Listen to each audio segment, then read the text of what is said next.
ప్రభు గొప్ప నామానికి మహిమ కలుగును గాక. దేవుడి చిన్న గొప్ప అవకాశం బట్టి దేవునికి వందనాలు.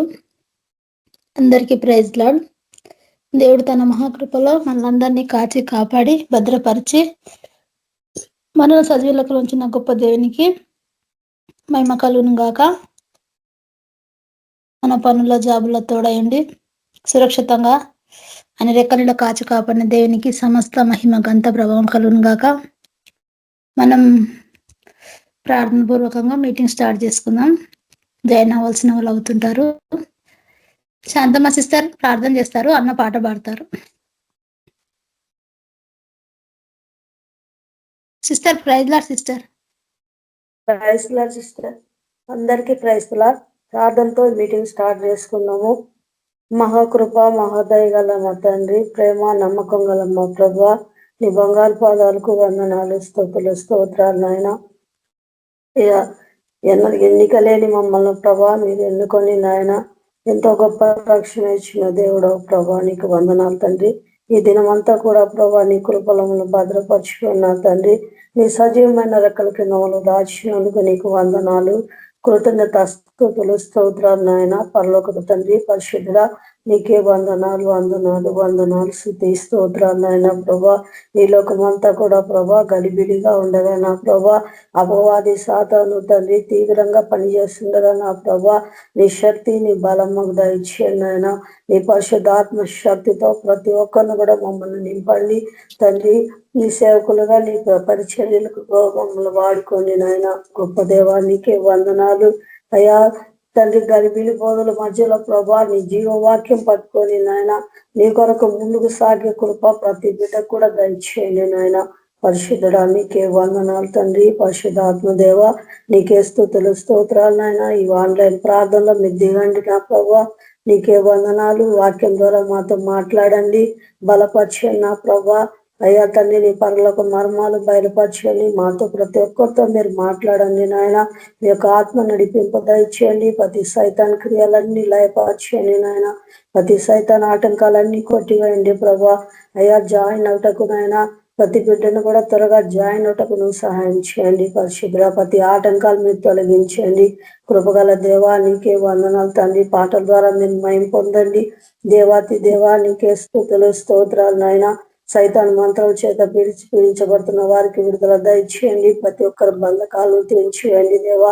నీకే వందనాలు చెల్లిస్తున్నా. మహిమ ఘనత శుద్ధి ప్రభావాలు నీకే తండ్రి. దేవాతి దేవా అనారోగ్యం ఉన్న బిడ్డల్ని జ్ఞాపకం చేసుకోండి. మంచి ఆరోగ్యం దయచేయండి ఆయన. ఎవరి అవసరత కలిగి ఉన్నారో ప్రభా నీ వైపు ఆశతో చూస్తుండగా నా ప్రభా ప్రతి ఒక్కరు ఆశను కూడా ప్రభా అయ్యా మీరు తండ్రి తీర్చమని ప్రార్థిస్తున్నా తండ్రి. గొప్ప దేవా అయ్యా తండ్రి నీకే వందనాలు నాయన. మా అందరిని కూడా ప్రభా సేవలో వాడుకోమని ప్రార్థిస్తున్నా తండ్రి. ఆటంకాలన్నీ తొలగించమని ప్రార్థిస్తున్న దేవా. ఈ ప్రార్థన అంతటిని ప్రభా మీ చేతికి అప్పగిస్తున్నాం ప్రభా. మీరు తోడుని నడిపించమని నామానికి ఘనత మహిమ స్తుతి ప్రభావాలు చెల్లించుకుంటూ యేసు క్రీస్తు పరిశుద్ధ నామమున ప్రార్థించి వేడుకుంటున్నాను తండ్రి. Amen. Thank you sister. Praise lord. Thank you sister. Praise lord అందరికి. అన్న ప్రైజ్ లార్డ్ అన్న. Sister praise lord. దేవుని స్తుతించలాగన ఆయనను కనపరుస్తూ మనం దేవుడు ఒక నగరం మన కొరకై సిద్ధపరుచుంటే అన్న పాట పాడుకుందాం. దేవుడొక నగరము మన కొరకై సిద్ధపరచుచుండి నుండుటకై. దేవుడొక నగరము మన కొరకై సిద్ధపరచుచుండి నుండుటకై. మనము వెళ్ళేదం నిశ్చయముగా, మనము వెళ్ళేదం నిశ్చయముగా. దేవుడొక నగరం మన కొరకై సిద్ధపరచుచుండి నుండుటకై. దేవుడొక నగరం మన కొరకై సిద్ధపరచుచుండి నుండుటకై. మేలిమి బంగారము అద్భుత నగరం విలువైన రాళ్లతో పునాది వేసెను. మేలిమి బంగారము అద్భుత నగరం విలువైన రాళ్లతో పునాది వేసెను. రక్తము చే శుద్ధులై క్షమించబడితిమి. రక్తము చే శుద్ధులై క్షమించబడితిమి. మనము వెళ్ళేదం నిశ్చయముగా నిశ్చయముగా. మనము వెళ్ళేదం నిశ్చయముగా నిశ్చయముగా. దేవుడొక నగరం మన కొరకై సిద్ధపరచుచు నుండి ఉండుటకై. దేవుడొక నగరం మన కొరకై సిద్ధపరచుచుండి నుండుటకై. ముత్యాల గుమ్మములు 12 గలవు. 12 దూతలు అచ్చట నుండిరి. ముత్యాల గుమ్మములు 12 గలవు. 12 దూతలు అచ్చట ఉండిరి. పరిశుద్ధ జీవితం నేర్పించెను ప్రభువు. పరిశుద్ధ జీవితం నేర్పించెను ప్రభువు. మనము వెళ్ళేదం నిశ్చయముగా నిశ్చయముగా. మనము వెళ్ళేదం నిశ్చయముగా నిశ్చయముగా. దేవుడొక నగరం మన కొరకై సిద్ధపరచుచుండి నుండుటకై. దేవుడొక నగరం మన కొరకై సిద్ధపరచుచుండి ఉండుటకై. గొర్రె పిల్ల సింహాసనమచ్చటుండును. ఆయనే దీపమునాలయమయుండును. గొర్రె పిల్ల సింహాసనమచ్చటుండును. ఆయన దీపమునాలయమయుండును. జీవ గ్రంథమందున పేరులున్నవనుచు. జీవ గ్రంథమందున పేరులున్నవనుచు. మనము వెళ్ళేదం నిశ్చయముగా నిశ్చయముగా. మనము వెళ్ళేదం నిశ్చయముగా నిశ్చయముగా. దేవుడొక నగరం మన కొరకై సిద్ధపరచుచుండి నుండుటకై. దేవుడొక నగరం మన కొరకై సిద్ధపరచుచుండి నుండుటకై. హల్లెలూయా. దేవుడి పాటని ఆశీర్వదించును గాక. ప్రైజ్ ది లార్డ్ అందరికి. థ్యాంక్ యూ అన్న. ప్రైజ్ లార్డ్ అందరికి. మన మధ్యలో సుజాత సిస్టర్ గారు ఉన్నారు, వాక్యదానికి నడిపిస్తారు. Praise lord sister. Praise the lord brothers and sisters అందరికి. దేవుడు ఇచ్చినటువంటి ఒక గొప్ప అవకాశం కొరకై దేవుడికి కృతజ్ఞతాస్తుతులు చెల్లించుకుంటున్నాం. ఈ యొక్క ఆన్లైన్ వాక్యోపదేశానికి ప్రార్థన పూర్వకంగా మనం ప్రారంభించుకుందాము. ఒక నిమిషం ప్రార్థనతో మొదలెట్టు. పరిశుద్ధుడవు, మహాగణుడవు, సర్వశక్తిమంతుడవు, సర్వకాలంలో ఏకరీతిగా ఉన్న దేవుడవు, మా పట్ల గొప్ప నిర్ణయాలు చేసిన దేవుడు ప్రభ. నీకు గొప్ప సంకల్పంను బట్టి నీకు వందనాలు చెల్లిస్తున్నాం ప్రభ. నా తండ్రి, మీరు మా మీద పెట్టినటువంటి ప్రభగా నమ్మకంను ప్రభ మేము ముందుకు సాగుటకు ప్రభ, మమ్మల్ని మీరు ఎంతగానో ఆశీర్వదించి దీవించిన దేవుడు ప్రభ. నా తండ్రి, మీరు మమ్మల్ని పిలిచిన పిలుపుకు నమ్మకంగా జీవించుటకు సహాయం చేయమని, మీకు నామ ఘనత కొరకు మహిమ కొరకు మమ్మల్ని వాడుకోనమని యేసయ్య శక్తి కలిగిన నామంలో అడిగి ప్రార్థించి వేడుకుంటున్నాం తండ్రి. Amen amen. మనము ఈ దినము వాక్యము ధ్యానిస్తున్నప్పుడు దేవుడు ఉదయకాలం నుంచి నేను సిస్టర్ చెప్పినప్పటి నుంచి నేను వాక్య ధ్యానం చేస్తున్నాను. మత్తయి సువార్త 11వ అధ్యాయం. మత్తయి సువార్త 11వ అధ్యాయం. అక్కడ మనకు ఏం కనిపిస్తుంది అంటే, మారు మనస్సు పొందకపోవుట చేత ఆయన గద్దించెను. మారు మనస్సు పొందకపోవుట చేత ఆయన గద్దించెను. ఎవరిని, ఎక్కడ? మనం ఆ అధ్యాయంలో చూసుకుందాము. 11వ అధ్యాయము 20వ వచనంలో చూడండి. 20వ వచనము, పిమ్మట ఏ ఏ పట్టణాలలో ఆయన విస్తారమైన అద్భుతములు చేసెనో ఆ పట్టణముల వారు మారు మనసు పొందకపోవుట వలన ఆయన వారిని ఇట్లు గద్దింపసాగెను. నానా కొంచెం డిస్టర్బెన్స్ ఉంది.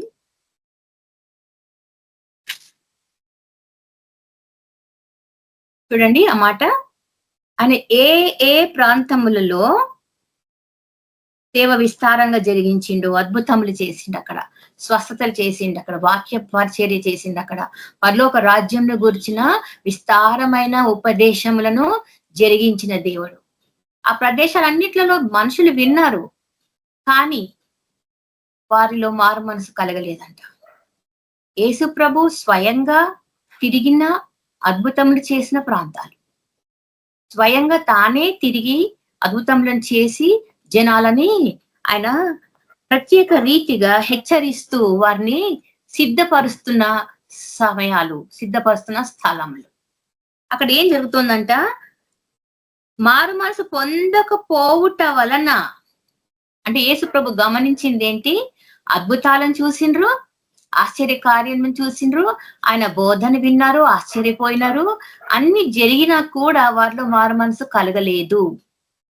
లేదా మనం అనుకోవచ్చు మారు మనసు కలిగింది అని నటించిండొచ్చు. అంటే ముందు చెప్పగానే అద్భుతాలు చేయగానే ప్రతి ఒక్కరికి విశ్వాసం కలుగుతుంది దేవుడి పైన. ఇప్పుడు కూడా మనం గమనిస్తుంది ఏంటి? సో అక్కడ ఏం గమనిస్తున్నారు మనము? దేవుడు స్వయంగా ప్రకటించిన ప్రాంతాలు, ఆయన తిరిగిన ప్రాంతాలు, అద్భుతములు చేసిన స్థలాలు, అలాంటి స్థలంలో కూడా వారు మారు మనసు పొందలేదంట. కాబట్టి ఆయనకి వారిపైన కనికరం రాలేదు. ఇక్కడ గద్దిస్తున్నాడు. అక్కడ మారు మనసు పొందకపోవట వలన ఆయన వారిని గద్దించుతూ ఇట్లా అన్నాడంట. ఏంటి అన్నాడు అన్నమాట? అయ్యో కొరాజీనా. ఒక ప్రాంతం గురించి రెఫరెన్స్ ఇస్తున్నాడు ఇక్కడ దేవుడు. ఎవరా ప్రాంతాలు? అయ్యో కొరాజీనా, అరియో బేత్సైదా, మీ మధ్యన చేయబడిన అద్భుతములు తూరు సీదోను పట్టణంలో చేయబడిన ఎడల ఆ పట్టణంల వారు పూర్వమే గోనపట్ట కట్టుకొని బూడిద పోసుకొని మారు మనసు పొంది యుందురు. కొరాజీనా, బేత్సైదా అనే గ్రామాలు. ఈ గ్రామాలలో దేవుడు ఆశ్చర్య కార్యాలను జరిగించాడు. కొంచెం ఇది నాకు నెట్వర్క్ ప్రాబ్లం వచ్చింది, క్షమించాలి.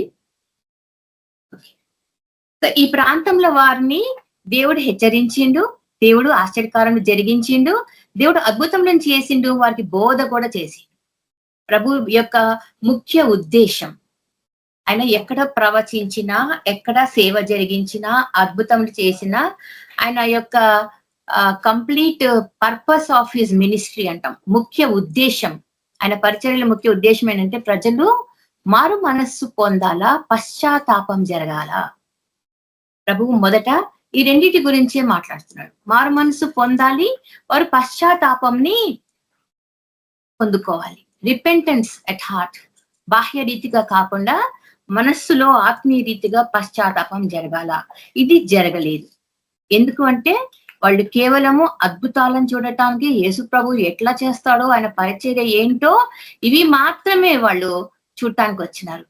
కాబట్టి బేత్సైదా, కొరాజీన్ అన్న ప్రాంతాలని దేవుడు ఏమంటున్నాడు? మీకన్నా, చూడండి ఆ ప్రాంతాలు, మీకన్నా తూరు సీదోను పట్టణంలో చేయబడిన ఎడలా. తూరు సీదోను పట్టణాలంటే మహాభయంకరమైన పట్టణాలు, అన్య జాతుల వారు నివసించే ప్రాంతాలు, తీర ప్రాంతాలు, వర్తకం, బిజినెస్ ట్రేడ్ సెంటర్స్ అంటాం వాళ్ళని. వాళ్ళు ఆ అత్యాశపరులు, అన్య ఆరాధనలు, విగ్రహారాధన చేసే ప్రాంతాలు, దేవుడు అంటే బొత్తిగా భయం లేని ప్రాంతాలు, తూరు సీదోను పట్టణాలు అనమాట. సీ హార్బర్స్ అంటాం, ఓడ రేవులు. ఇలాంటి పట్టణాలలో చెప్పి ఉంటే వారైనా మారేవాళ్ళేమో. అంటే అన్యులు భయంకరమైన విగ్రహారాధనలో ఉన్నవారు, అహంకారులు, బిజినెస్ కేవలం అత్యాశపరులు, డబ్బు సంపాదనే ధ్యేయంగా ఉన్నవాళ్ళు, వాళ్ళకు దేవుడు లేదు, భయం లేదు, దేవుని యొక్క సంగతులే తెలియని వాళ్ళు, దాని గురించి అవసరము లేదు అనుకునే జాతులు. ఇలాంటి వాళ్ళ మధ్యన చేస్తుంటే ఎంత బాగుండేది. వాళ్ళ కంటే మీకన్నా వాళ్ళే నయం అనిపిస్తారేమో ఒకవేళ ఇదే అద్భుతంలో ఇదే ఉపదేశంలో చేసి ఉంటే.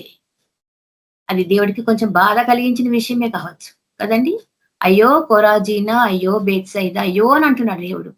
ఎందుకు ఆయనకు అయ్యో అనిపించింది అంటే, అద్భుతములు చేసే దేవుడు, వారి హృదయంలో ఎరిగిన దేవుడు, వారు మారు మనసు పొందాలని తాపత్రయపడిన దేవుడు, దేవుని రాజ్యంను గురించినటువంటి ఆ యొక్క ఉపదేశములు బోధలను విని వారు మారు మనసు పొందుతారు అని దేవుడు వారికి పరిచర్య చేసిన ప్రాంతాలు. ఆయన స్వయాన తన నోటితో ఆ ప్రాంతాలలో తన అద్భుత కార్యములను గురించి పరలోక రాజ్యములను గురించి మాట్లాడుతున్నప్పుడు అక్కడ ఏం జరుగుతోంది? వారు దేవుని ఎరగకుండిరి, మారు మనసు పొందకుండిరి. ఎందుకంట హృదయమును కఠినపరుచుకున్నారంట. అలాగే మరొక ప్రాంతంను కూడా దేవుడు ఇక్కడ రెఫరెన్స్ చూపిస్తున్నాడు అక్కడ. చూడండి, ఈ తూరు సీదోను పట్టణములలో చేయబడిన ఎడల ఏది మీ మధ్యన అయ్యో కొరాజీనా, అయ్యో బేత్సైదా, మీ మధ్యన చేయబడు అద్భుతములు తూరు సీదోను పట్టణములలో చేయబడిన ఎడల ఆ పట్టణంలో వారు పూర్వమే గోనె పట్ట కట్టుకొని బూడిద వేసుకొని మారు మనసు పొంది ఉందురు. మారు మనసు పొంది ఉందురు. మరొకటి ఎవరు? 23వ వచనంలో, కపెర్నహూమా ఆకాశంనకు హెచ్చింపబడినవా, నీవు పాతాళం వరకు దిగిపోయేదవు. నీలో చేయబడిన అద్భుతములు సొదొమలో చేయబడిన ఎడలాది నేటి వరకు నిలిచి ఉండును.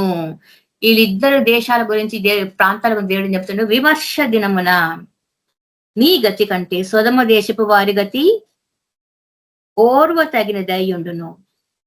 తూరు పట్టణంలో గురించి, సీదోను పట్టణంలో గురించి మనకు యెషయా ప్రవక్త, ఇర్మియా ప్రవక్త, యెహెజ్కేలు ప్రవక్త కొన్ని ప్రవచనాలు పలికిండ్రు. ఎందుకంట ఆ ప్రాంతాలు దేవుని చేత శపించబడ్డాయి. దేవుడి చేత సముద్ర ద్వీపవాసులారా అంటాడు. ఇవి మొత్తం ఇజ్రాయేల్ కు సీ కోస్ట్ ఏరియాస్ లో ఉండే ప్రాంతాలు అన్నమాట. సముద్ర తీరాన ఉండే ప్రాంతాలు. ఈ ప్రాంతాలలో భయంకరమైన అన్య జీవితం అన్నమాట. అన్య సహవాసం, విగ్రహారాధన. వీరికి దేవుడు తెలియదు, దేవుడు అంటే భయం లేదు, దేవుడి గురించి వినాలి అనే ఆసక్తి లేని ప్రాంతాలు.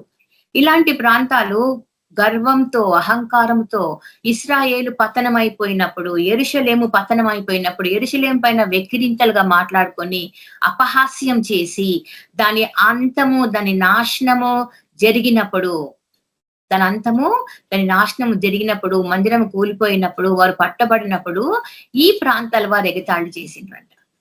ఈ రోజు కూడా మనం ఇదే గమనిస్తాం కదా. దేవుని బిడ్డలకు ఏదైనా ఆటంకం కలిగితే, రోగం వచ్చినా, దేవుని బిడ్డలకు ఆటంకం వచ్చినా, రోగంలు వచ్చినా, ఎలాంటి సందర్భంలో వారు ఇరుక్కున్నా, వారు బాధతో ఉన్నా, వారిని ఎగతాళి చేయటానికి లోకం ముందుకు వస్తుంది. మనం ఇవి ఎన్నో కుటుంబాలలో, ఎన్నో దేశాలలో, ఎన్నో సేవకుల మధ్యలో జరుగుతున్నటువంటి ఈ కార్యం మనం గమనిస్తూనే ఉంటాం కదా. ఒక సేవకుడికి ఆపద కలిగితే నవ్వుకునే వారే 99 మంది ఉంటారంట. అంటే సేవకులకు ఎలాంటి ఆటంకం జరిగినా సంతోషించే వారే లోకంలో చాలా మంది ఉన్నారు. అట్లా యెరూషలేము నాశనం అవుతున్నప్పుడు, యెరూషలేము కూలిపోతున్నప్పుడు, దాని కోట గోడలు కూలిపోతున్నప్పుడు, నెబుకద్నెజర్ రాజు వచ్చినప్పుడు దాన్ని నాశనం చేసిండు. వారిని అందరినీ పట్టుకొని చెరలోకి తీసుకెళ్ళిపోయిండు. ఇవన్నీ చూసిన ఈ తూరు సీదోన్ ప్రజలంట అపహాస్యం చేసిండ్రంట. అపహాస్యం. ఇలాంటి వ్యక్తులు అన్నమాట ఈ తూరు సీదోను ప్రాంతం.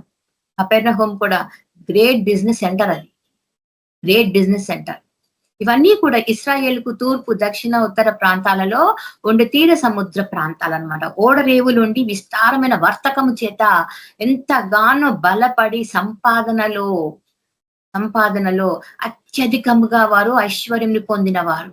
అందుకే యెరూషలేము ఒక బిజినెస్ సెంటర్, ముఖ్య ప్రాంతం అన్నమాట. అది ఆ ఏరియాస్ లో. అది కూలిపోతుంటే, అది కూలిపోయినప్పుడు పర్వాలేదు, ఇప్పుడు మనకు పోటీ లేదు.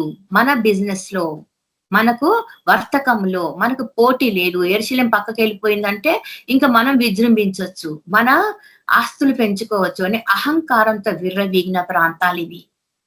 చాలా భయంకరమైన దేశాలన్నమాట. ఎందుకంటే వారిలో దేవునికి కలిగిన భయం లేదు. దేవుడిని గురించిన భక్తి లేదు.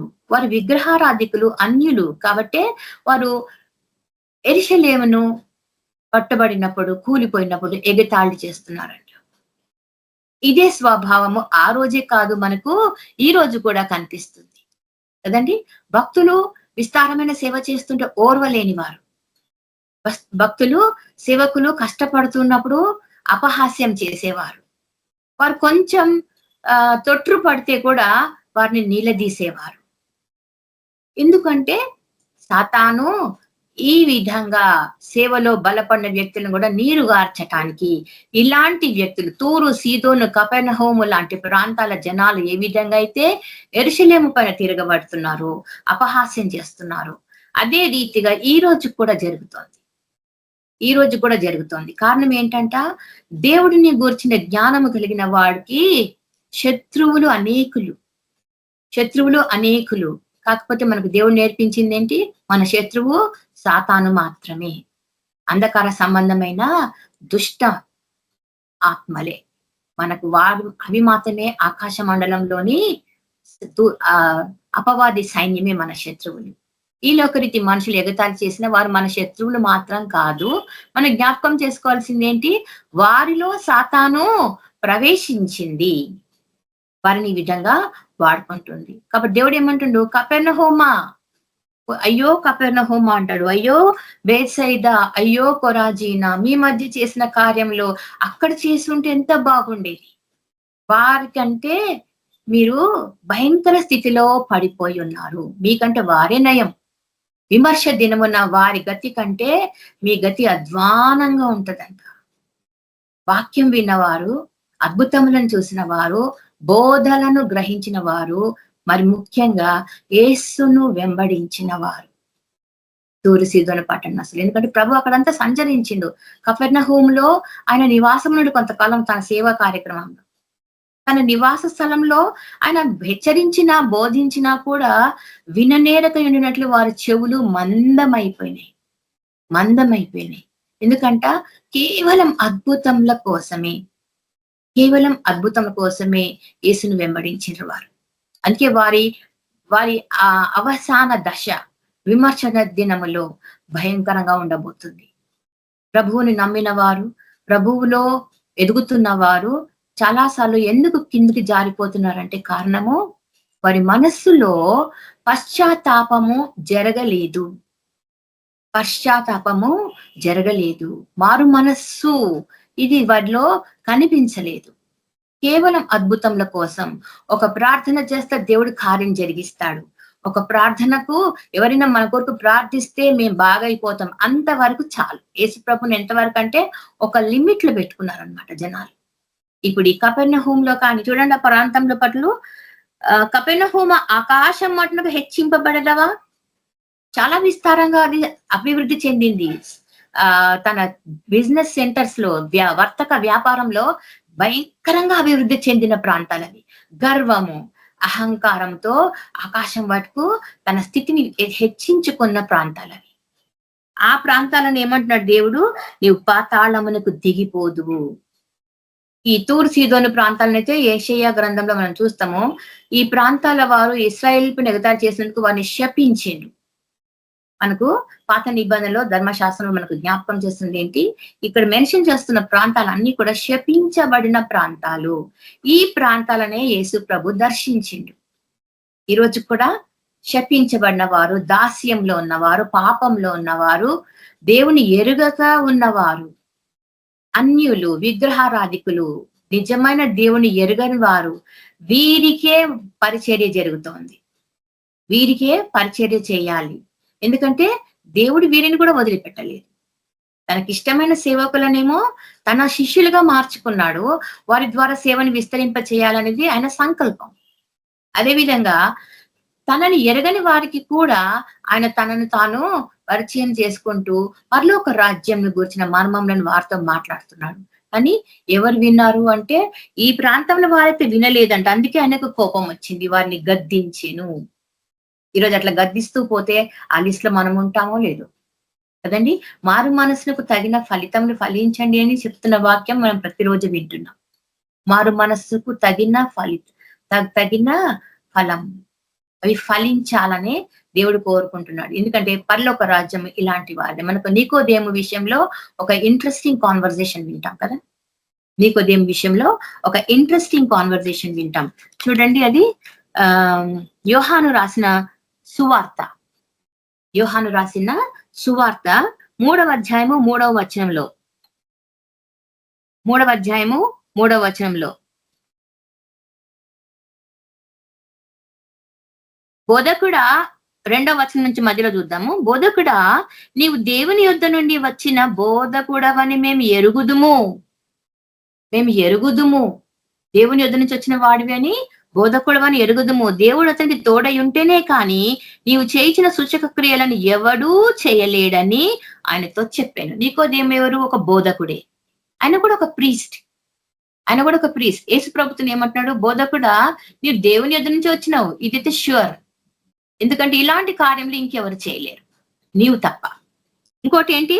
అందుకే యేసు అతనితో, ఒకడు క్రొత్తగా జన్మించితేనే కానీ అతడు దేవుని రాజ్యంను చూడలేడు.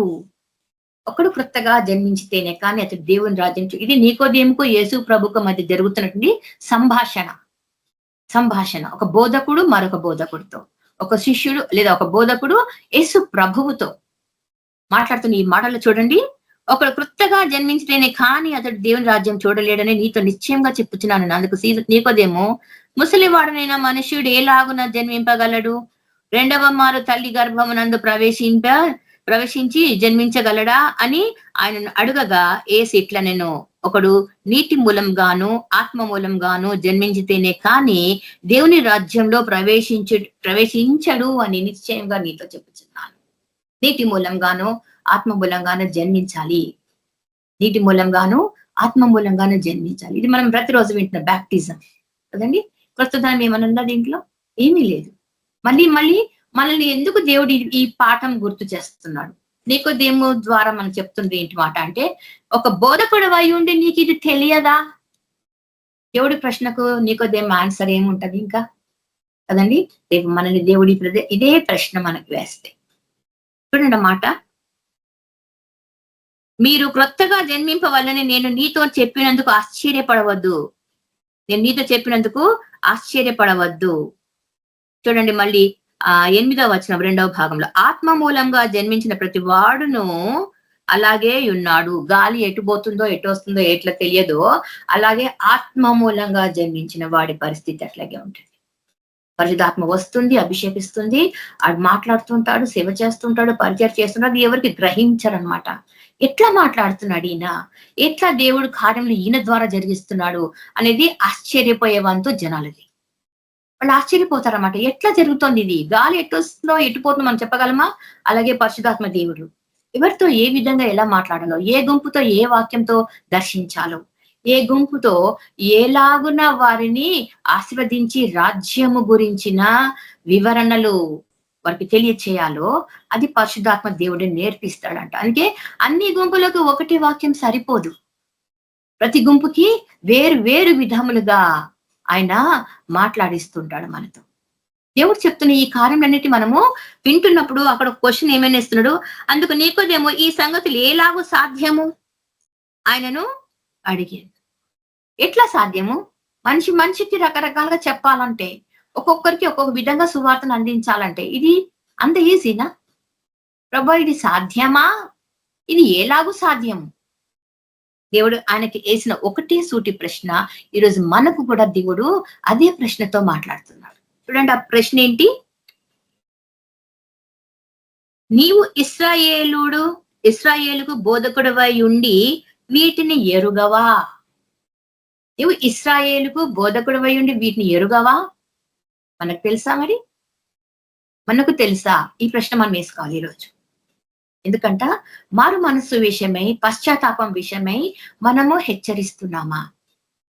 హెచ్చరిస్తున్నామా? ఎందుకంట కొత్తగా జన్మించితేనే తప్ప పరలోక రాజ్యంకు ఎవడును చేరడు. కొత్తగా జన్మించటము అంటే అది నీటి మూలంగా ఆత్మ మూలంగా జరుగు క్రియ. ఏంటా క్రియ? యేసు ప్రభువే రక్షకుడు, సిలువలో నా కొరకే మరణించిన దేవుడు అని నోటితో ఒప్పుకొని హృదయమందు విశ్వసించిన వాడే కదా లేదా హృదయమందు విశ్వసించి నోటితో ఒప్పుకున్నవాడే. 2 కార్యాలు జరగాలి, నోటితో జరగాలి, హృదయంలో జరగాలి. కానీ ఈరోజు జరుగుతున్నది ఏంటంట, చాలా మంది బ్యాప్టిజం తీసుకున్నాక స్వచ్ఛంగా శిష్యరికం చేయటానికి ముందుకు రారు. ఎందుకంటే బ్యాప్టిజం ఫర్ మెనీ రీజన్స్ కదండి. చాలా సార్లు విస్తారంగా బ్యాప్టిజమ్స్ తీసుకుంటున్నప్పుడు కొన్ని డౌట్లు వస్తుంటాయి చాలా మందికి. ఎందుకు తీసుకుంటారు ఇంతగా బ్యాప్టిజమ్స్? ఇప్పుడు ఈస్టర్ టైం వస్తుంది కదా, ఈ టైంలో చాలా మంది బ్యాప్టిజమ్స్ గురించి పేర్లు నమోదు చేసుకుంటుంటారు చర్చలలో. చాలా మంది దేనికంటే వాళ్ళ కారణాలు వాళ్ళకు ఉన్నాయి. నిజంగా పశ్చాత్తాపంతో మారు మనస్సునకు తగిన ఫలములు ఫలించాలని నిశ్చయించుకున్న వారు ఖచ్చితంగా బాప్తిస్మము అంటే నీటిలో సమాధి చేయబడి తిరిగి క్రొత్తగా జన్మించిన స్థితిలో పైకి రావటం కదా. నీటిలో మనం సమాధి చేయబడి క్రొత్తగా తిరిగి అదేవిధంగా ఆత్మ మూలంగా జన్మించడం అంటే పరిశుద్ధాత్ముడు మనలోని మలినాన్ని తీసివేసి మన పాపములన్నిటిని తొలగించి తన పరిశుద్ధాత్మని మన హృదయంలో నివసింపచేయటం ఆత్మ మూలంగా. ఇప్పుడు జరుగుతుంది ఏంటంట, కొందరు పెళ్లిళ్ళకని, కొందరు వీసాలకని, కొందరు చర్చి ఏమంటారు దాన్ని పెద్దరికం కోసం చర్చిలో కమిటీ మెంబర్స్ గా ఉండాలంటే బ్యాప్టిజం తీసుకుని ఉండాలి. రకరకాలుగా బ్యాప్టిజమాలు. కొన్ని చర్చెస్ లో అయితే బాప్తిస్మం తీసుకుంటే చాలు ఇంకా నీకు పరలోక రాజ్యం అంటే వీళ్ళే గ్యారంటీ ఇచ్చేస్తున్నారంట. బోధకుడవై ఉండి నీకు ఇది తెలియదా అని దేవుడు మనల్ని ప్రశ్నిస్తే మనం ఏం చేస్తున్నాం? సంఘాలలో ఈ విధమైన తప్పుడు బోధలు. బాప్తిస్మము చాలు. ఈ మాట చెప్తున్నప్పుడు మనకు ఆశ్చర్యం వేస్తుంది. ఎందుకంటే వాళ్ళందరూ ఏమంటారు, డివినిటీ, థియాలజీ, అన్ని రకాల చదువులు చదివినటువంటి హైలీ క్వాలిఫైడ్ ప్రీస్టులు కదా, ఉన్నతమైన చదువులు చదివిన వారు, బైబిల్ని విశ్లేషించిన వారు. ఎందుకు తెలియదు వీళ్ళకి? ఈ బోధకులై ఉండి ఇది ఎందుకు తెలియదు? వాళ్ళు ఎందుకు ఆత్మ బాప్తిస్మం కొరకు ముందుకు పోనివ్వటం లేదు? వాళ్ళే ఆటంకపరుస్తున్నారు సగం.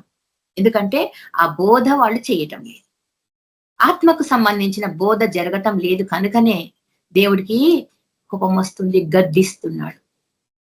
వాళ్ళ మధ్యన చేసిన సేవ, మీ మధ్య చేసిన సేవ కంటే వాళ్ళ దగ్గర చేస్తుంటే ఇంకా బాగుండేది. వాళ్ళు తీర్పు దినమున, విమర్శ దినమున వాళ్ళ స్థితి మీకంటే మంచిగా ఉండేదేమో. మీకు చేసినా కూడా మీలో మార్పు కలగటం లేదు. ఆయన గద్దించటానికి కారణం అదే. మారు మనస్సు పొందినాము అని దేవుని వాక్యం వింటున్నారు. మారు మనసు కలిగింది, ప్రభువా నువ్వు గొప్ప కార్యాలు చేసేవాడవు, నువ్వు నిజంగా దైవ కుమారుడివి, పరలోకం నుండి దిగి వచ్చిన దేవుడవే. చూడండి, భూ సంబంధమైన సంగతులు నేను మీతో చెప్తే మీరు నమ్మకున్నప్పుడు పరలోక సంబంధమైనవి మీతో చెప్పినట్లు మీరు ఎలాగూ నమ్ముదురు?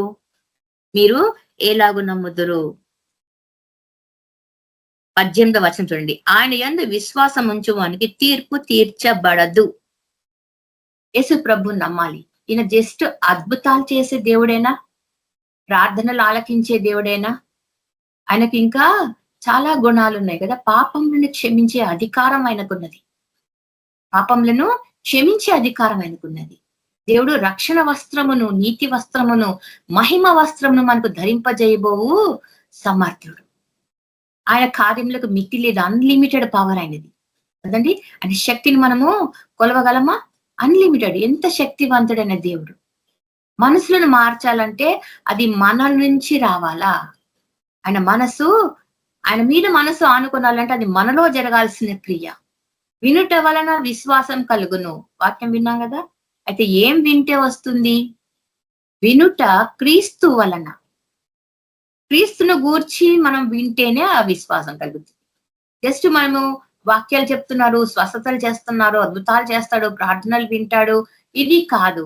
మనకు కావాల్సింది ఏంటంటే నిజమైన మారు మనస్సు, నిజమైన పశ్చాత్తాపం. నిజమైన పశ్చాత్తాపము మారు మనస్సును కలుగజేస్తుంది. అది రావాలి అంటే పైన జరగదు, కానీ ఈరోజు జరుగుతుంది. అది ఏంటంట, మీరు పెదవులతో నన్ను స్తుతిస్తున్నారు కానీ వీళ్ళ అంతరంగం చాలా దూరంగా ఉంది. దేవుడిని కేవలము అద్భుతాలు చేసే దేవుడిగా మాత్రమే చూస్తున్నారు. ఆయన పరలోక రాజ్యంను మీకు ఇస్తాను, మీరు ఈ విధంగా మారండి, నూతన జన్మ పొందండి అంటే ఎలాగ సాధ్యం అంటాడు ఒక బోధకుడు. ఇప్పుడు ఇలాంటి బోధకులు చాలా మంది ఉన్నారు. కొత్తగా జన్మించడం ఏంటి, నాన్ సెన్స్ అంటున్నారు కదండి. కొత్తగా జన్మించడం అంటే ఇది అవసరమా? దేవుణ్ణి నమ్మితే చాలదా? బ్యాప్టిజం తీసుకుంటే చాలదా? First step, second step, next step పరలోక రాజ్యమే. ఇది చాలా మంది చేస్తున్న బోధ.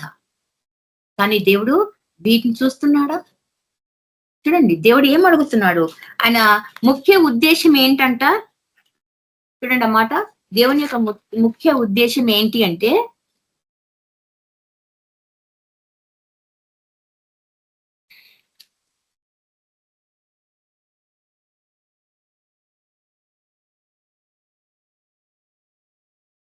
మారు మనస్సు లేకపోతే యేసు చేసిన అద్భుతములు, ఉపదేశములు అవి ఫలించవు. మారు మనస్సు లేకపోతే దేవుడు చేసిన ఉపదేశములు గాని, అద్భుతములు కానీ ఫలించవు. ప్రజలపై ఎలాంటి శాశ్వతమైన ప్రభావము చూపదు.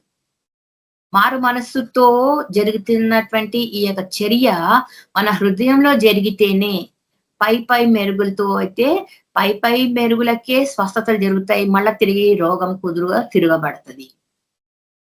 ఎందుకంట అది జస్ట్ పైన దేవుడి మాట అప్పటికప్పటికి చూసుకుంటున్నారు కాబట్టి అది అప్పటికప్పటికే వారు నమ్ముతున్నారు. తర్వాత కాలక్రమంగా అవన్నీ మరుగున పడిపోతున్నాయి. దేవుడు నా పట్ల అద్భుతంలో ఎన్నో చేసిండు అని ఈరోజు ఎంతమంది చెప్పగలుగుతున్నారో వారు అన్నిటినీ గుర్తు పెట్టుకుంటున్నారా? మర్చిపోతున్నారు కదండి, మర్చిపోతున్నాం. అయినా క్షమించే దేవుడు, ప్రేమ గల దేవుడు. మనకు మతి మరుపులు ఉన్నాయని మనము అన్నిటిని మర్చిపోయే స్వభావం గలవారమని ఎరిగిన వాడు కనుక మనల్ని తన అంతరాత్మలో తన పరిశుద్ధాత్మను ఉంచి మనకు గుర్తు చేస్తున్నాడు. ఇవి గుర్తు చేస్తున్నప్పుడు దేవుడికి విధేయత నువ్వు చూపించగలుగుతున్నావా? ఎన్ని అద్భుతములు నీ జీవితంలో దేవుడు చేసిండు, ఎన్ని అద్భుతములు. దినము మన పక్షాన కార్యము జయించేవాడు. ఎందుకంటే యుద్ధశూరుడు ఆయనే కదండి. మనం పాట పాడుకుంటాం, ఆపత్కాలమున యేసు ప్రభువు మన యుద్ధములు చేయవాడు,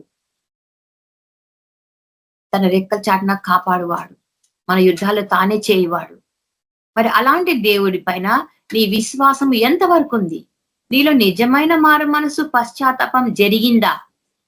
జరిగినప్పుడు నీవు ఈ లోకరీతిగా లోకాశలకు లోక ఆచారాలకు ఎట్టి పరిస్థితిలోనూ కూడా పీఠం వేయవు.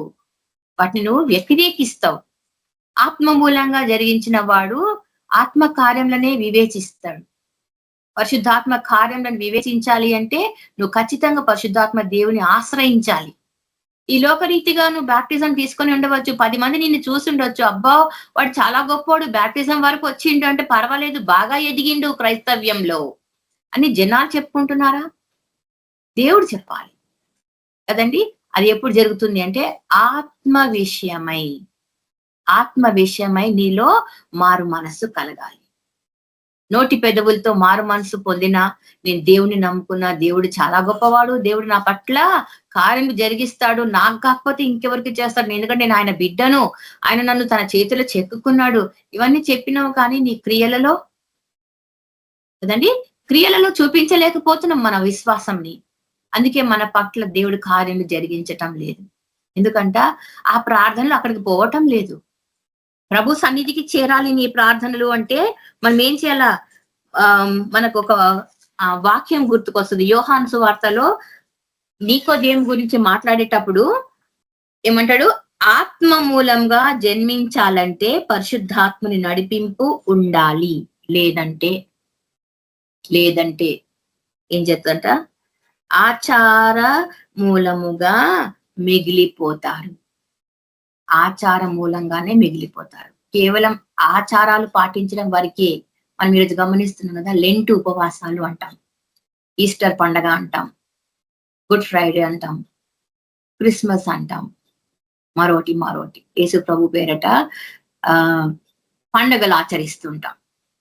కానీ వీటినన్నిటినీ మనం ఒకసారి కూర్చొని ప్రశాంతంగా ఆలోచిస్తుంటే, ఎన్నిసార్లు దేవుడి పుట్టినరోజును మీరు చేసుకుంటారు ఇంట్లో? పుట్టినరోజు అంటే మీరు బట్టలు వేసుకొని, మీరు పలహారాలు తిని, మీరు ఎంజాయ్ చేయటమే కదా. అదేవిధంగా గుడ్ ఫ్రైడే రోజు ఆయన మరొకసారి సిలువ వేస్తున్నారు కదా.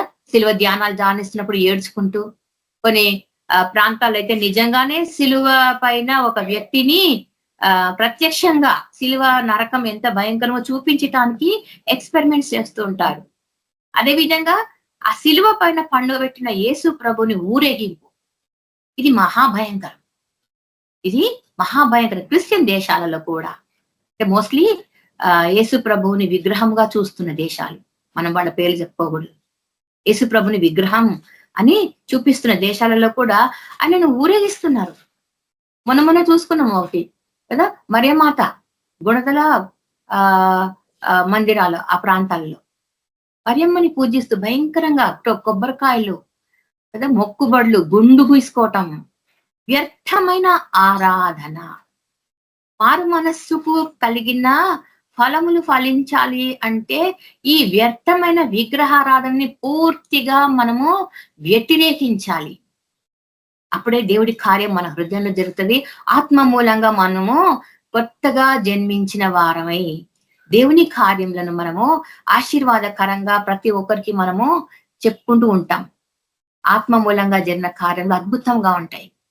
ఎందుకంట దేవుడు నీటి మూలంగా జన్మించినప్పుడు ఆత్మ మూలంగా కూడా జన్మించాలి అని ఇష్టపడేవాడు. ఎందుకంట కేవలం నీటి బాప్తిస్మంతో సరిపోదు, నువ్వు పరిశుద్ధాత్మలో నడిపింపు కలవాడవై ఉండాలి. కపెర్నహూము ప్రాంతాలు, తూరు సీదోను ప్రాంతాల గురించి దేవుడు ఎందుకు అంతగా వారిని గద్దిస్తున్నాడు అంటే వాళ్ళలో క్రియాశీలకమైన మార్పులు జరగలేదు. వీళ్ళ కంటే భయంకరమైన ఊళ్ళు ఏవంట తూరు సీదోను, కపెర్నహూము కన్నా సొదమ ప్రాంతాలు. బేత్సైదా కొరాజీనా బదులు తూరు సీదోను ప్రాంతాలు భయంకరమైన విగ్రహారాధన, వ్యభిచారము, అన్యమత ఆచారాలు, వాళ్ళు బలులు, రక్తంతో కూడిన బలులు, వర్తక వ్యాపారము, అసహ్యమైన జీవితాలు.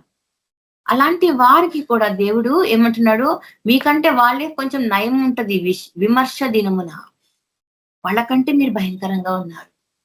దేవుడు ఈరోజు క్రైస్తవ సమాజానికి ప్రశ్నిస్తున్నాడు కదండి, మనం వారికంటే భయంకరంగా ఉన్నామా?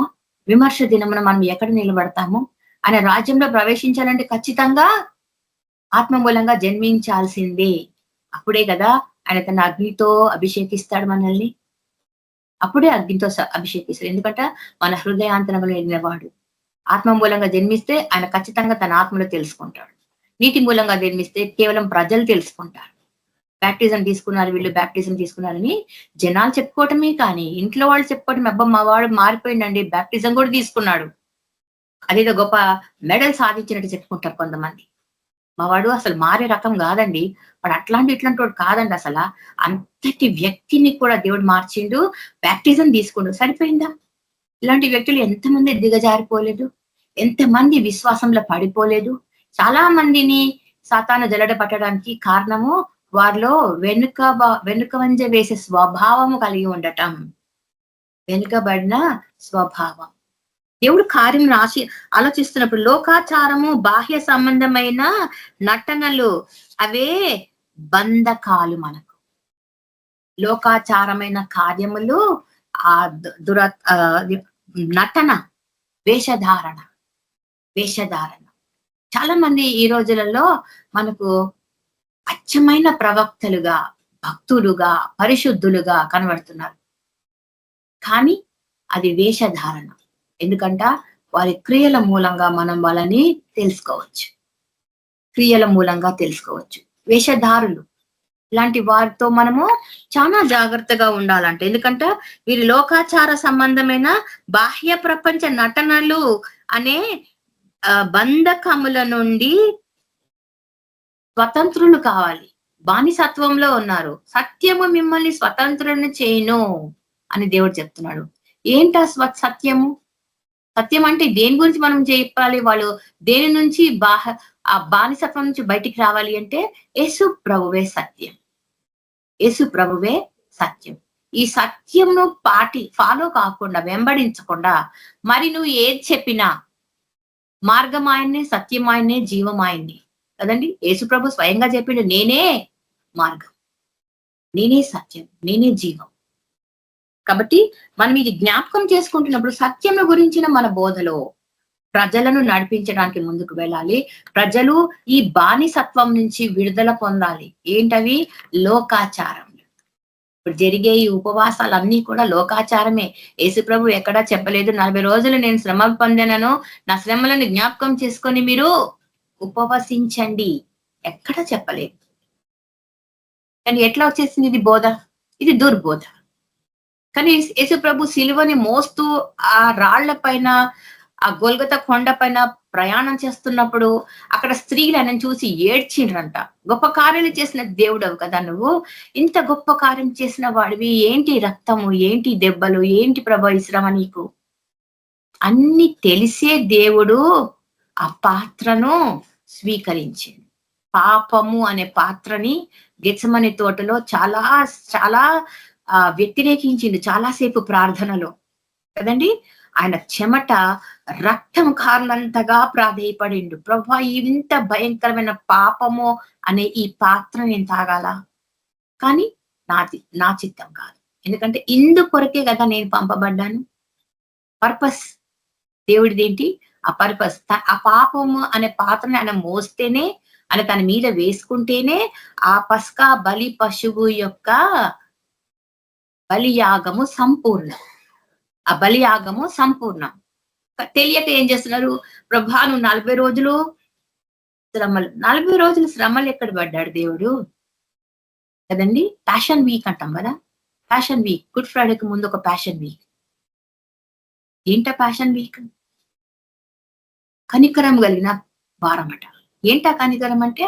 ఆయన పిలాతు వద్దకు కదా, ఆ కోర్టు నుంచి ఈ కోర్టుకి, ఈ కోర్టు నుంచి ఆ కోర్టుకి తీసుకెళ్తున్నారు, తీర్పులు విధిస్తున్నారు. ఈయనలో ఏ తప్పు లేదు, దోషం లేదు అంటున్నారు. కానీ మళ్ళీ ఆ ట్రయల్స్ చేస్తూనే ఉన్నారు కోర్టు కేసుల పైన. దానికి యెరూషలేము వాసులు కూడా ఒప్పుకుంటున్నారు ఈయనని సిలువ వేయుడి అని. ఆ వారము 4 రోజులే ప్యాషన్ వీక్. అంతకుముందు 40 రోజులైనా ఉపవాసం ఉన్నాడు, ఆయన శ్రమలు పొందలేదు. కానీ ఇప్పుడు మనం ఏం చేస్తున్నాము? మనము అంటే ఇప్పటి క్రైస్తవ తరము, ఇప్పుడు మనం చెప్పుకుంటున్నటువంటి క్రైస్తవ సమాజం ఏం చేస్తున్నారు? 40 రోజులు మాంసం తినరట, మల్లెపూలు పెట్టుకోరట, ఫంక్షన్లు చేసుకోరంట, ఇంకా ఏంటో పిచ్చి పిచ్చి ఆచారాలన్నీ తీసుకొచ్చేస్తున్నారు. ఒక్కదానికి అర్థం లేదు. దేవుడు ఏమంటున్నాడు సిలువ మోసేటప్పుడు? నా కోసం ఏడవకండి. ఇప్పుడేమో ఏడ్చి కన్నీరు ఉపవాసం. ఎందుకు ఆ ఉపవాసము? పనికి రాని ఉపవాసం అది. నీలో నిజమైన విశ్వాసము, నిజమైన మారు మనస్సు, నిజమైన పశ్చాత్తాపము జరగకుండా వీటిని పక్కన పెట్టేసి ఉపవాసం చేస్తే అది వ్యర్థము, అది దేవుడికి ఇష్టము లేనిది. ఇది మనం ఖచ్చితంగా చెప్పాలా. ఎందుకంటే దేవుడు వచ్చిన పర్పస్ ఏంటి? పశ్చాత్తాపం కలగాలి అందరిలో అని చెప్పి ఆయన పంపబడ్డాడు ఇక్కడికి. ప్రతి ఒక్కరి కోసం విమోచన క్రయధనంగా తనను తాను అప్పగించుకొనటానికి వచ్చినాడు ఆయన ఇక్కడ భూమి మీదకి కదండి. నేను తండ్రి ఒక్కటే అని అందరికీ చాటించిన వాడు. తండ్రి ఏం చేస్తాడో నాకు తెలుసు, నేనేం చేస్తానో తండ్రికి తెలుసు. తండ్రి నాకేం నేర్పిండో నేను అదే మీకు నేర్పిస్తున్నా. ఏం నేర్చుకుంటున్నాం కదా. ఇప్పుడు మనము మన టీం గురించి మాట్లాడటం లేదు, నేను జనరల్ గా చెప్తున్నాను. క్రైస్తవులుగా ఉండి ఈ సమాజంలో మనము ఏం నేర్పిస్తున్నాం? చూడండి ఆ మాట ఏమంటున్నాడు ఆయన? మీరు నా వాక్యమందు నిలిచిన వారైతే నిజంగా నాకు శిష్యులయ్యుందురు, సత్యమును గ్రహించెదరు. యోహాను సువార్త 3వ అధ్యాయము 31-32 మాట అంటున్నాడు. మీరు నా వాక్యమును అందు నిలిచిన వారైతే నిజముగా నాకు శిష్యులయ్యుండి సత్యమును బోధించాడు. ఈరోజు మనం సత్యంను మాత్రం ప్రకటిస్తున్నాం కదండి. అది ధైర్యంతో ప్రకటిస్తున్నాం. యేసు ప్రభువే సత్యం. ఏంటంట? ఆయన నిజమైన దేవుడు, దేవుని యొక్క వాక్కు ఆయన శరీరమును ధరించుకున్నాడు. ఆ వాక్యమే శరీరం ధరించు. ఇది సత్యం. పాపుల కొరకు ఆయన పంపబడ్డాడు. ఎందుకంట ఆరోగ్యవంతుని కోసం వైద్యుడు అవసరం లేదు. రోగి, పాపము అనే రోగంతో ఉన్న వారి కోసము ఆయన పరమ వైద్యుడిగా ఈ భూమి మీదకి అవతరించిండు. రక్త మాంసంలో పాలివాడే ఆత్మ స్వరూపైన దేవుడు మనుష్య శరీరం ధరించుకొనవలసి వచ్చింది. ఎందుకంట ఆ మరణ శాసనను కొట్టివేయటానికి. ఇది సత్యము. తను వచ్చింది పాపులని పిలుచుటకే, వారికి విడుదల విమోచన ఇది ఇవ్వటానికి వచ్చింది ఆయన. వారి కొరకు బలి యాగముగా అర్పింపబడటానికి ఆయన ఎంచుకున్న ఈ మార్గము. తండ్రి అయిన దేవుడు ఈ రూపంగా మానవాళికి అందరికీ రక్షణ కార్యం జరగాలంటే ఒక గొప్ప కార్యం జరగాలి. అది ఏంటంట? పస్కా బలి పశువు వధ. ఆ ప్రాయశ్చిత బలి జరిగితేనే రక్షణ కార్యము సంపూర్ణం. ఇది సత్యం. మనం సత్యము బోధిస్తున్నామా? సత్యమును బోధిస్తున్నామా? ఎంతమందికి ఈ విషయాలు తెలుసు? ఇవి గట్టిగా చెప్పగలిగే ధైర్యం ఎంతమందికి ఉంది? యేసుప్రభు ఎందుకు వచ్చిందంటే ఇవే కదండి. ఆయన మారు మనసు కలగాలని చెప్పే మనుషులకు ఆశ్చర్యకారములు, ఉపదేశములు, బోధలు చేసిండు. పరలోక రాజ్యం అంటే ఏంటి, అది ఎట్లా ఉంటుందని చెప్పటానికి ఆయన విషదపరిచిండు. మరి మనం ఈరోజు ఏం చేస్తున్నాం? పరలోక రాజ్యం గురించి మాట్లాడుతున్నామా? స్వస్థత చేస్తాడు దేవుడు అని చెప్తున్నామా? నీ ప్రార్థన ఆలకిస్తాడు దేవుడు. నువ్వు అడిగినా అడగకపోయినా నీకు అవసరమైనవన్నీ తీర్చే దేవుడు. ఏ టైంలో ఏది జరగాలో ఆయన ఆల్రెడీ తన సంకల్పంలో ముందే రాసి పెట్టుకున్న దేవుడు కదండి. నా మనుగడ ముందే నీ గ్రంథంలో లిఖించబడ్డదని పాట పాడతాం కదా. నా మనుగడ నీ గ్రంథములో నుండి, నా మనవులు ముందే నీ మనస్సులో నెరవేరే ప్రభు అని పాడుతున్నాం. ఎందుకో నన్ను ఇంతగా ప్రేమిస్తూ యేసయ్యా, ఎందుకు? అందుకే అందుకో నా దీన స్తుతి ప్రార్థన. స్తుతిస్తున్నామా? కృతజ్ఞతాస్తుతి చెల్లిస్తున్నామా? పరిశుధాత్మ కార్యాలు మనలో జరిగిస్తున్న దేవుడు మనల్ని సాక్షులుగా నిలబెట్టుకుంటున్నాడు. ఎందుకంట సత్యమును గూర్చిన బోధ మనం చేయాలి. యోహాను సువార్త 8వ అధ్యాయము 31-32 మాట ఏంటది? మీరు నా వాక్యమందు నిలిచిన వారైతే నిజముగా నాకు శిష్యులై ఉంటారు. ఇప్పుడు మనం నిజమైన శిష్యులమా? పలానా చర్చికి శిష్యులము, పలానా పాస్టర్ గారు అసిస్టెంట్లము, పలానా టీంలో మేము కోయర్ మెంబర్లము, పలానా యూత్ మీటింగ్స్ లో మేము లీడర్స్ మీ. ఇది కాదు. వాక్యం ముందు నిలిచి ఉన్నావా? ముందు మనల్ని మనం కన్ఫర్మ్ చేసుకోవాలి. వాక్యం మీదనే మన విశ్వాసం అనేది కట్టబడాలి. వాక్యం మీద కాకుండా నువ్వు మరి దేని మీద కట్టబడుతున్నా కూడా ఇసుకలో కట్టబడిన వాడివే కదండి. మనం పాట పాడుకుంటాం, the foolish man built his house upon a sand. ఇసుకలో. వెర్రివాడు ఇసుకలో తన ఇల్లును కట్టుకుంటున్నాడు. ఈ పునాది ఎక్కడుంది? రాక్ కదా. The wise man built his house upon the rock. ఎవరు ఆ రాక్? ఎవరు ఆ రాక్ అంటే? ఆ కొండ ఎవరు అంటే యేసే. ఆ బండ మీద ఇల్లు కట్టుకున్న విశ్వాసిగా ఉన్నావా? సత్యంను బోధించడానికి వెనుకపడకు. సత్యంను ధైర్యంగా ప్రకటించడానికి ముందుకు సాగాల. ఎందుకంటే సత్యమే మనల్ని స్వతంత్రులనుగా చేయును. లేదంటే నువ్వు బానిసత్వంలో ఇంకా ఉన్నట్టే, ఇంకా దాస్యంలో ఉన్నట్టే. స్వాతంత్ర్యము పొందాలి అంటే సత్యమును బోధించాలా. ఎప్పుడు బోధిస్తావు? సత్యమును ఎరిగి ఉంటేనే మిమ్మను స్వతంత్రులనుగా చేయును. సత్యము మిమ్మను స్వతంత్రులనుగా చేయును. కాబట్టి మన టైం అయిపోవస్తుంది. నేను ఒక వాక్యం చెప్పేసి ముగించేస్తాను. బట్ యేసుప్రభు ఏమంటున్నాడంటే, మనము మన లోక ఆచారములు, లోక తంత్రాలు, లోక సంప్రదాయాలు వీటిని కాక కేవలం వాక్కును నమ్మి, వాక్కును మాత్రమే ప్రచురం చేస్తూ, సత్యంను మాత్రమే బోధిస్తూ ముందుకు సాగుతూ ఉంటే దేవుడి కార్యాలు మనలో జరుగుతుంటాయి. మన ద్వారా దేవుడు వేరే వారిలో కూడా హృదయంలో మార్పును కలిగిస్తాడు. అంతరంగమందు మార్పు నొందిన వాడే నిజమైన విశ్వాసి. అంతరంగమందు మార్పు చెందకుండా నువ్వు బట్టి పట్టి ఎన్ని వాక్యాలు చెప్పినా, బైబిల్ కొటేషన్స్ ఎన్ని చెప్పినా అవి ఫలించవు.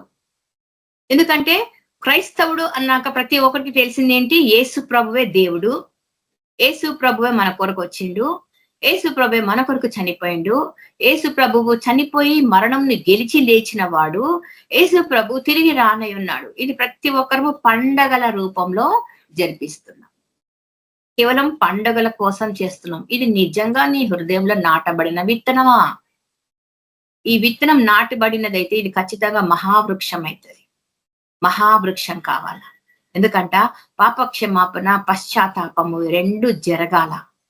ఈ రెండు ప్రతి హృదయంలో జరిగితేనే వారు ఆత్మ మూలంగా జన్మించిన వారు, వారిని మాత్రమే దేవుడు ఎరుగును. ఇలాంటి వారిదే పరలోక రాజ్యం. పరలోక రాజ్యంలో ప్రవేశించాలి అంటే పశ్చాత్తాపం జరిగినప్పుడు ఖచ్చితంగా నువ్వు మళ్ళీ తప్పు చెయ్యవు కదండి. పశ్చాత్తాపం జరిగినప్పుడు నువ్వు రిపెంట్ ఎప్పుడైతావో కదా, when you repent you will never repeat the old mistakes. నీ పాత స్వభావం, నీ పాత తప్పులను ఎప్పుడూ చేయవు. ఎప్పుడు నువ్వు పశ్చాత్తాపం పొందితే అప్పుడే కదా నీలో మారు మనస్సు కలుగుతుంది. మారు మనస్సు కలగాలి అంటే నీ పాత ఆలోచనలు, పాత మెథడాలజీ అంతా పక్కన పెట్టేస్తున్నావు. క్రొత్త ఆకాశం కొరకు, క్రొత్త భూమి కొరకు ఎదురు చూస్తున్నావు. క్రొత్త ఆకాశము ఆయన రాకడ కొరకు, ఆయన రాజ్యం కొరకు సిద్ధపడుతున్నావు. ఈ విధమైన మార్పు దేవుడు మనలో కలిగించాలా. క్రైస్తవ సమాజంని దేవుడు తన హస్తాలలో తీసుకొని ఎంత మందినైతే దేవుడు మారు మనస్సు పొందటానికి ప్రేరేపిస్తున్నాడు, వారందరి వాక్యం విని బలపడదురు గాక. దేవుడికి వాక్యం దీవించింది గాక. ప్రార్థన చేసుకుందాం. కృపా సత్య సంపూర్ణమైన మా యేసయ్య, గొప్ప కార్యము చేయవాడవునైనా, జీవము కలిగిన తండ్రి ప్రభ, నీకు జీవమును మా కొరకే ప్రభ నా తండ్రి భూమి మీదికి ప్రభ పంపించిన దేవుడు నా తండ్రి. ఆ యొక్క జీవం ద్వారా మాకు మోక్షమును, పరలోక రాజ్యమును ప్రభరదని విశ్వాసమును నిశ్చయిత మాకు ఇచ్చిన ప్రభన తండ్రి, మీ యొక్క సంకల్పం మా జీవితంలో ఖచ్చితంగా నెరవేరినట్లు పరిశుద్ధాత్మ నడిపింపు, ప్రేరేపణ మాకు దయచేయండి. ప్రతి ఒక్క బిడ్డ కూడా ప్రభ ఆత్మలో బలపడి ప్రభన తండ్రి ఆత్మీయ నేత్రంతో నిన్ను చూచుటకు, నీకు రాజ్యంలో నిలుచుటకు, నీతో సంభాషించుటకు, నీతో సహవాసం చేయుటకు మమ్మల్ని అందరినీ ప్రభ బలపరచుమని యేసయ్య శక్తి కలిగిన నామంలో అడిగి ప్రార్థించి వేడుకుంటున్నాం తండ్రి. Amen. Praise the lord sister. Thank you sister. Praise lord అన్నారు. John brother, praise lord brother. అన్న ప్రైజ్ లార్డ్ అన్న, ఆశీర్వాదం ఇవ్వండి అన్న. మన ప్రభువైన యేసుక్రీస్తు యొక్క కృప, సమాధానం, నడిపింపు మనందరికీ సదాకాలం తోడైనను గాక. ఆమేన్. ఆమేన్. ప్రైజ్ లార్డ్ అన్న. అందరికీ ప్రైజ్ లార్డ్ సిస్టర్ బ్రదర్. అందరికీ praise lord sister brother. Praise lord. అందరికీ ప్రైజ్ లార్డ్.